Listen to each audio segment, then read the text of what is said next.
Hello বন্ধুরা, কেমন আছো তোমরা সবাই? আশা করছি তোমরা সবাই অনেক ভালো আছো। রিম্পিস ব্লগিং চ্যানেলে তোমাদের সকলকে জানাই স্বাগত। আজ আমি তোমাদেরকে বানিয়ে দেখাবো খুবই সহজ উপায়ে কাঁচা কলা দিয়ে তৈরি করা মুচমুচে পাঁপড়। তো চলো শুরু করে নিই। তো দেখো, আমি কিন্তু একটা কাঁচকলাকে খুব ভালো করে ছুলে খুব সুন্দর করে ধুয়ে নিয়েছি। এরপর আমি কিন্তু একটা স্লাইস কাটারে করে খুব ভালো করে এটাকে কেটে নেবো।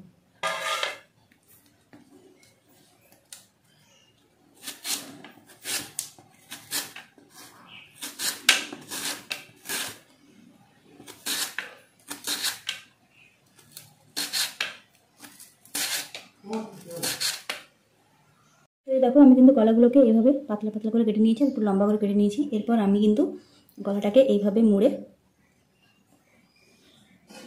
এখানে নিয়ে নিয়েছি একটা কাঠি। এই কাঠি দিয়ে কিন্তু এভাবে খুব ভালো করে গেঁথে নেবো। এভাবে কিন্তু আমি প্রত্যেকটা কলাকে করে নেবো। তো দেখো, প্রত্যেকটা কলার পাঁপড়কে আমি কিন্তু খুব সুন্দর করে তৈরি করে নিয়েছি। এরপর আমি এগুলোকে গরম তেলে ভেজে নেবো। তেলটা কিন্তু একদম গরম হয়ে গেছে। এরপর আমি কিন্তু প্রত্যেকটা পাঁপড়কেই তেলে ছেড়ে নেবো।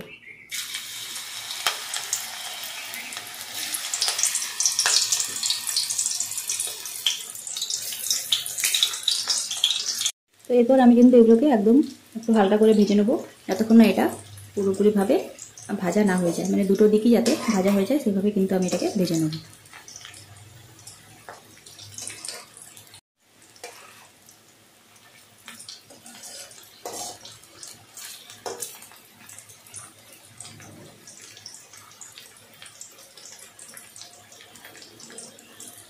দেখো, পাঁপড়গুলো কিন্তু খুব সুন্দর করে ভাজা গেছে। এরপর আমি এগুলোকে কিন্তু প্লেটে তুলে নেবো।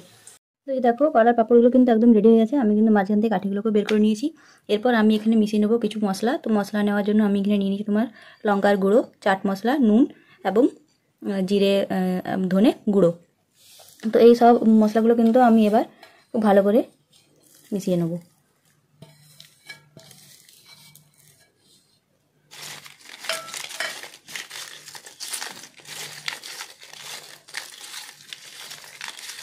তো এভাবেও কিন্তু তোমরাও বানিয়ে নিতে পারো খুবই সহজে কলার পাঁপড়।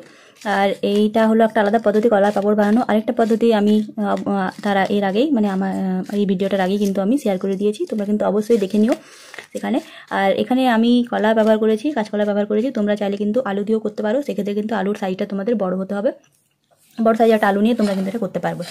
তো আমার এই ভিডিওটা যদি তোমাদের ভালো লেগে থাকে অবশ্যই কিন্তু আমার চ্যানেলটাকে লাইক করে দিও, সাবস্ক্রাইব করে আমার পাশে থাকতে কিন্তু একদম ভুলবে না, যাতে আমার নতুন নতুন যে ভিডিওগুলো আমি তৈরি করবো সেগুলো যেন তোমাদের নোটিফিকেশানে সবার আগে পৌঁছে যায়। তো আজকের মতো আমি এখানেই বিদায় নিচ্ছি। খুব ভালো থেকো, সুস্থ থেকো। খুব তাড়াতাড়ি দেখা হবে তোমার সাথে একটা নতুন ভিডিও নিয়ে।